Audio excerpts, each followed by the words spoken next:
Hello all, till now you have studied with me potential and potential energy. I hope things are pretty clear now because those things are very difficult from the formula perspective. Integration कब आता है, limit क्या लगती है, लेकिन overall अगर आपको point sources के लिए फॉर्मूला याद है और जो बेसिक रिलेशंस मैंने आपको दिए थे जैसे U is equal to Q into V, W is equal to Q into delta V, ये बेसिक चीज़ें अगर आपको याद है तो more or less you are on track. Slowly and steadily, few difficult things you will study in the further lectures and the concept will automatically get clear to you. So let us start a very important topic today that I am going to discuss. It is based on work done. ठीक है, अब ऐसे questions आएंगे. अभी तक ऐसे questions हमने एक ही देखा था जो work done in setting up arrangement था, बट अब ऐसा आने वाला है कि आपको बोला जाएगा चार्ज को उठा के यहाँ से यहाँ रख दिया, बताओ वर्क डन क्या है. और सिस्टम के लिए भी कभी बहुत सारे चार्जेस हैं, 3 चार्ज 4 चार्ज, उन चार्जेस के लिए अगर एक को मूव कर रहे हैं, सभी मूव कर रहे हैं, मल्टीपल सिनेरियोज हैं, उन सिनेरियोज को मैं आपके साथ अभी डिस्कस करूंगा. इन केसेस को भी लिख लीजिएगा ताकि दिमाग में आ जाए कि कब कौन सा फॉर्मूला हमको यूज़ करना है. So let us discuss what happens when you are, please note down the heading, change it a bit, it should be written as charge or charges. ठीक है, moving a charge or charges. So the first thing is case 1, right? So when a charge is to be moved from one position to another position in presence of an external electric field. Suppose करो आपको बोलता है कि एक charge को move करना है. अभी देखो मूवमेंट तो मल्टीपल चार्जेस कर सकते हैं, बट अगर हमको दिख जाए क्वेश्चन में कि एक चार्ज को उठा के यहाँ से वहाँ ले जाना है तो हम कौन सा फॉर्मूला यूज़ करेंगे. तो जो पोटेंशियल डिफरेंस में हमने पढ़ा delta V is equal to W by Q, वहाँ से हमें फॉर्मूला मिलता है ये वाला. प्लीज़ अच्छे से नोट कर लो, इस फॉर्मूला को हम लगाएंगे यानी Q into delta V, Q into V F minus V I. इनमें क्या क्या चीज़ें हैं तो याद रखिएगा. स्मॉल q वो चार्ज है जिसको मूव करना है, जो मूव हो रहा होगा, और वी एफ और वी आई क्या है, potential at the final position and potential at the initial position due to the remaining system of charge. उस चार्ज को नहीं कंसिडर करना है जो मूव कर रहा है, वो मूव कर रहा है वो तो यहाँ आ गया. तो पोटेंशियल निकालने के टाइम पे उस पॉइंट पे पोटेंशियल निकालो जहाँ पे वो चार्ज इनिशियली था, वो वी आई होगा. फिर उस पॉइंट पे पोटेंशियल निकालो जहाँ पे वो चार्ज फाइनली जा रहा है यानी वी एफ. फॉर्मूला में पुट करो, आपको वर्क डन मिल जाएगा. अगर वर्क डन पॉजिटिव आया इसका मतलब आपको काम करना पड़ रहा है फील्ड के अगेंस्ट, और अगर वर्क डन नेगेटिव आया इसका मतलब आप काम नहीं कर रहे हो, इलेक्ट्रिक फील्ड आपके लिए काम कर रही है. Keep in mind this is nothing but the external work done, right. ये एक्सटर्नल वर्क डन निकाल रहे हैं हम. अगर हमको बोला जाएगा कि फील्ड का वर्क डन निकालो तो माइनस कर देना पड़ेगा फाइनल आंसर को. ठीक है, स्पेशल केसेस के अंदर. Now what happens if a charge that is moved from infinity to a given position. एक चार्ज को अगर इन्फिनिटी से लेके आ रहे हैं गिवन पोजीशन पे तो आप वी आई को क्या ले लोगे, जीरो, क्योंकि अगर इन्फिनिटी से आया है तो इन्फिनिटी पे पोटेंशियल और पोटेंशियल एनर्जी दोनों कितने होते हैं, जीरो, तो वो जीरो ले लो. Hence work done becomes W is equal to Q V F, यानी जो फाइनल पोजीशन है वहाँ का पोटेंशियल निकाल के Q से मल्टीप्लाई कर दो. सिमिलरली अगर चार्ज को एक पोजीशन से इन्फिनिटी लेके जाने का बोले, एक पोजीशन से इन्फिनिटी ले जाना है, तो फाइनल पोटेंशियल जीरो हो गया क्योंकि इन्फिनाइट पे पोटेंशियल जीरो होता है. हेंस वर्क डन का फॉर्मूला क्या हो जाएगा, इसमें आप वी एफ को जीरो पुट कर दोगे तो माइनस क्यू वी आई ऐसे लगा दोगे. तो स्पेशल केस ऐसा याद रखने की ज़रूरत नहीं है, मेन फॉर्मूला यहीं से मैंने आपको बता दिया. Case 2. Now sometimes what will happen that in the system of charges there will be 3 charge, 4 charge and all of them will move, right. So then you cannot apply this formula. So when whole system is moved from one position to another position, ठीक है, then we shall find out work by using W is equal to QVF minus VI, but this formula cannot be applied, so I'll simplify this, becomes QVF QVI. So I get the formula as UF minus UI यानी delta U. So whenever you are asked to find out, note down this very nicely, whenever you are asked to find out work done when the whole system has moved, then you will apply the formula W is equal to delta U, precisely the work energy theorem. Delta K zero है तो delta U बचता है, क्योंकि एक जगह से दूसरी जगह ले जा रहे हो तो काइनेटिक एनर्जी ना तो पहले थी ना तो एंड में है, यानी डेल्टा K आएगा नहीं. तो वैसे वर्क एनर्जी थ्योरम क्या बोलता है, W is equal to delta E. तो डेल्टा E क्या होता है, delta K plus delta U. Delta K तो है ही नहीं, यानी W is equal to delta U. और सिंपल सी चीज़ है यार, वर्क डन निकालना है तो final potential energy minus initial potential energy. जो फाइनल कॉन्फ़िगरेशन बन गया, सपोज एक छोटे ट्राइंगल पे 3 चार्जेस थे, उनको बड़े ट्राइंगल पे ले जाना है, तो वो बड़े ट्राइंगल के सिस्टम का पोटेंशियल एनर्जी निकाल दो, वो यूएफ हो गया। छोटे ट्राइंगल के सिस्टम का पोटेंशियल एनर्जी निकाल दो, वो यूआई हो गया। दोनों सब्ट्रैक्ट कर देना, वर्क डन मिल जाएगा। इसमें केस क्या हो सकता है, बहुत बार ये हो सकता है आपको बोला जाए whole system is to be brought from infinity, बोलता है पूरे सिस्टम को इन्फिनिटी से ले आओ, तो यूआई को जीरो ले लोगे यूएफ माइनस यूआई में, क्योंकि इन्फिनिटी पे यूआई जीरो होता है। Hence work becomes W is equal to UF, यानी जो अरेंजमेंट है उसकी पोटेंशियल एनर्जी निकाल दो। ध्यान से देखो क्या लिखा है, which is also the definition of potential energy of system. Potential energy के वीडियो में मैंने आपको ऐसा ही एक क्वेश्चन करवाया था, जब बोला गया था कि इस अरेंजमेंट को बनाओ, तो वही चीज़ वापस आ रही है। इस फॉर्मूला से वही चीज़ बता रहा हूँ आपको। अगर आप ये फॉर्मूला भी लगाओगे तो भी आपका आंसर वही आएगा। Work done is nothing but the final potential energy of the system, यानी फाइनल पोजीशन जो बन चुकी है सिस्टम की, उस सिस्टम की पोटेंशियल एनर्जी निकाल दो, वही वर्क डन है। कहाँ से लाने का, इन्फिनिटी से अरेंजमेंट बनाने का। अगर उल्टा बोलता है, जैसे कि when the whole system is to be taken to infinity, ऐसा क्वेश्चन हमने नहीं किया। सपोज आपको बोलता है स्क्वायर के ऊपर 4 चार्जेस है, इनको इन्फिनिटी ले जाओ, तो वर्क डन कितना लगेगा। तो again we will use this formula only, UF minus UI. Now here the final position पे पोटेंशियल जीरो है, क्योंकि इन्फाइनाइट पे पोटेंशियल जीरो होता है, तो work done becomes in this case minus UI, right. आप नोट कर लेना, it becomes minus UI. Work done क्या बन जाएगा, माइनस यूआई। क्यों, क्योंकि यूएफ को जीरो डाल दोगे तो वर्क डन बन जाएगा माइनस यूआई। माइनस यूआई में आप क्या करोगे, इनिशियल पोजीशन जो थी उस सिस्टम की पोटेंशियल एनर्जी निकाल लोगे और उसके आगे माइनस लगा दोगे। बहुत ऑब्वियस है ना, इसका भी लॉजिक ऑब्वियस है। क्यों, क्योंकि पोटेंशियल एनर्जी क्या होता है, इन्फिनिटी से अरेंज करने का work done.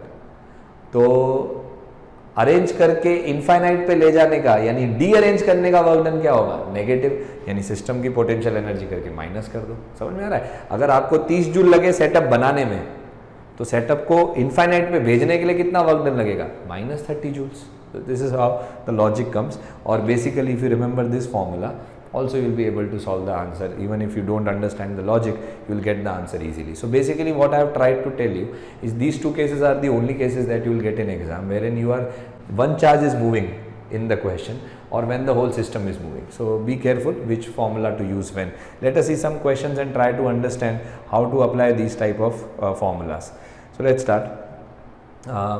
4 equal charges are placed at 4 corners of each square of each side. Work done in removing minus q from its center to infinity. Now try to understand the question. We have been told that there is a square of side A. Okay, ध्यान से question को solve करना मेरे साथ अच्छे से। और हर एक कॉर्नर पे q पड़ा हुआ है।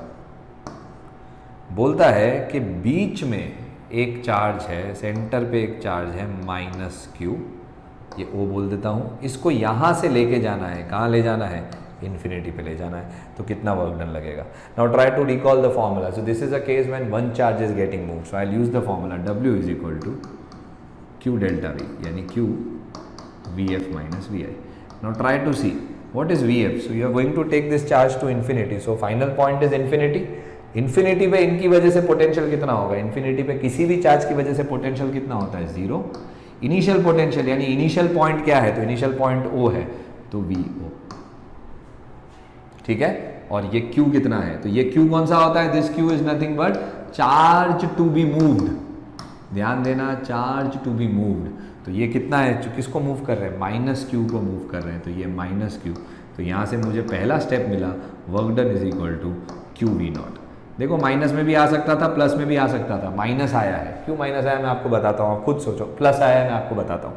अब देखो ये नेगेटिव चार्ज है, ये पॉजिटिव चार्ज इस नेगेटिव चार्ज को जाने देंगे कि नहीं जाने देंगे, ऑब्वियसली नहीं जाने देंगे, अट्रैक्ट करके रखेंगे। फिर भी आप इसको इन्फिनिटी पे लेके जाना चाहते हो, तो किसको वर्क करना पड़ेगा, आपको। यानी आप वर्क करोगे तो आपका वर्क क्या आएगा, पॉजिटिव। देखो इसलिए पॉजिटिव साइन है, माइनस आ ही नहीं सकती थी।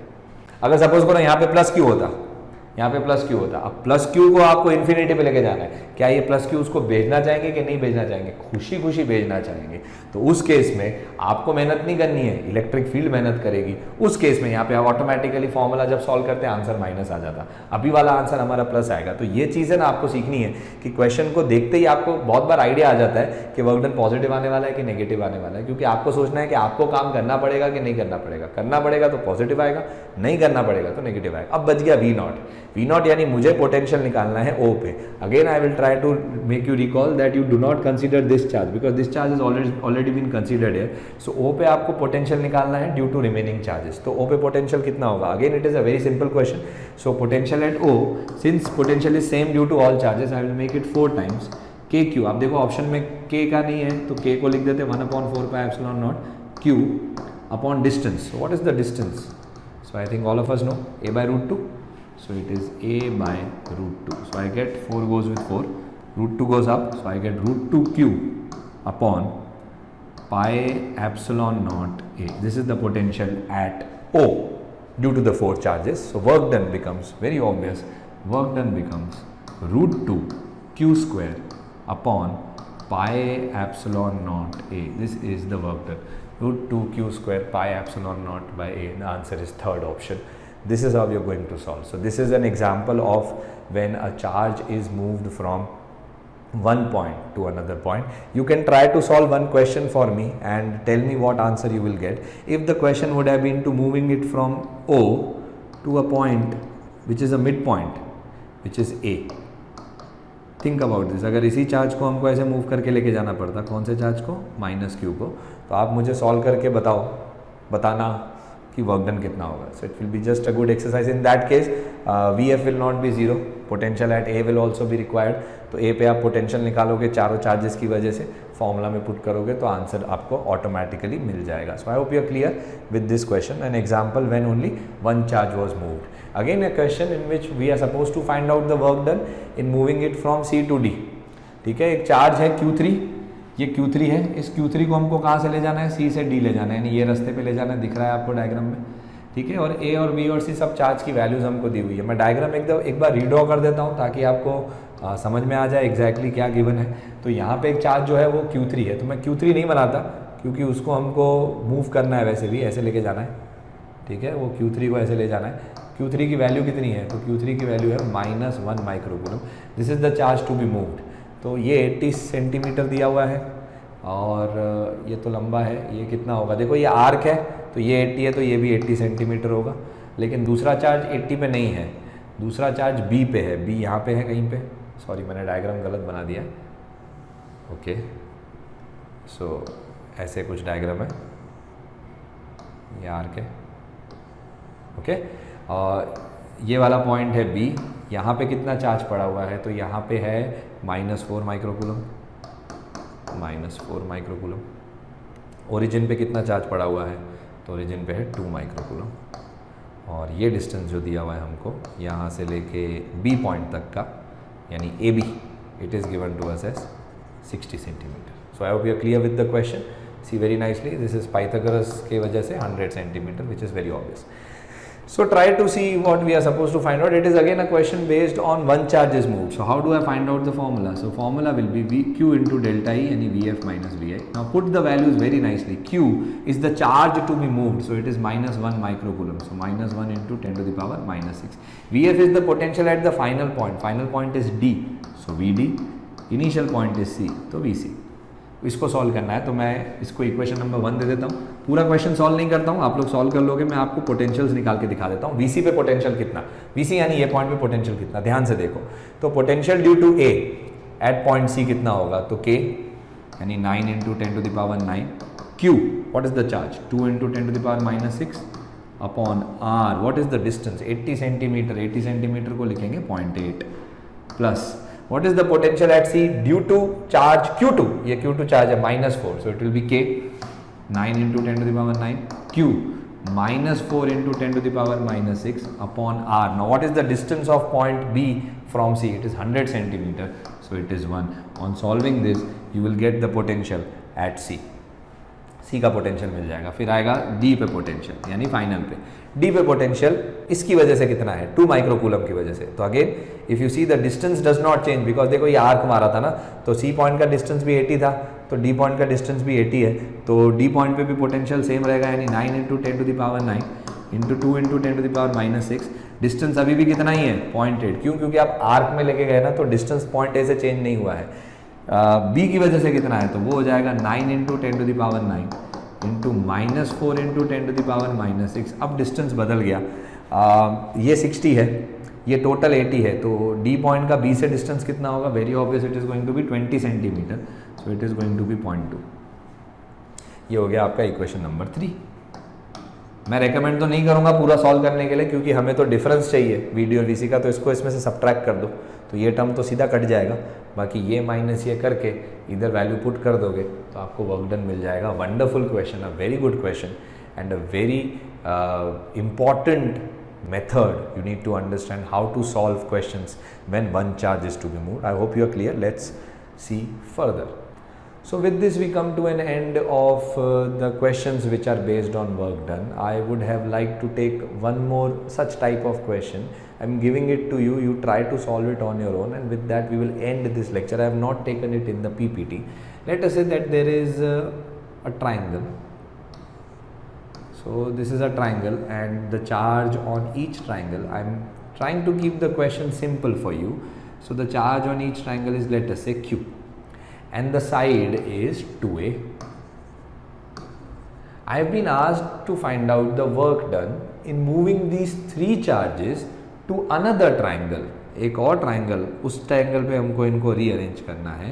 The triangle is something like this. Of side A, I want to take all these 3 charges from a triangle of side 2A to a triangle of side A. We are supposed to find out the work done in this process. So I can give you a shortcut, a hint. You can think and solve it on your own. In this case, you are going to use this formula, UF minus UL. So final potential minus initial potential करोगे तो ये question solve होगा। ऐसा question मैंने cover नहीं किया था। This is a case when all charges are moving. Now see very carefully one thing, think about this, think about what will be the sign of work done. आप positive charges को नज़दीक लाने की try कर रहे हो, electric field help करेगी कि नहीं करेगी? नहीं करेगी। इस वजह से डेफिनेटली आप वर्क करोगे। इसका फाइनल आंसर मैं नहीं जानता क्या आएगा, लेकिन मैं इतना जानता हूँ कि आंसर पॉजिटिव आना चाहिए, क्योंकि हम काम कर रहे हैं। So with this we finally come to an end of the third lecture in the series. The first one was potential energy, second was potential, third one was work done. Try to go through everything once very nicely and get back to me in case if you are stuck up at some point or the other, or if you are not able to link different topics to each other. In the next class, in moving further, I will take up some questions related to JEE and NEET on the 3 topics that I have taken till now. And after that we will try to take up different cases like electric field, dipoles, उनकी potential और potential energy को study करेंगे. In case, as I always say, if you get any doubts, please get back to me and I'll try to help you out. Thank you.